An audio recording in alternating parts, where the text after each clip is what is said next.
Hello everyone, welcome back to SA entertainments. ఈరోజు ice roller కొన్నానండి. చాలా ఉపయోగాలు ఉన్నాయని తెలుసుకొని కొన్నాను. సో ఇప్పుడు దీన్ని ఎలా యూస్ చేయాలి అనేది ఇక్కడ మనకి ఇన్స్ట్రక్షన్స్ ఇచ్చాడు. పైన ఉన్న చిన్న క్యాప్ని తీసేసి అందులో వాటర్ని ఫిల్ చేయాలన్నమాట.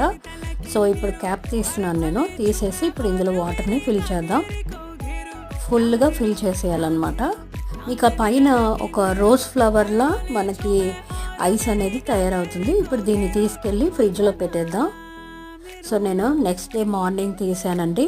తీసి కొంచెం గట్టిగా ఉంది, చాలా గట్టిగా ఉంది తీయడానికి. జస్ట్ కొంతసేపు అట్లా వాటర్ పైన అట్లా వాటర్ మీద కొద్దిగా పోసాను. పోసిన తర్వాత కొంతసేపు కరిగిన తర్వాత ఈజీగా వచ్చేసింది.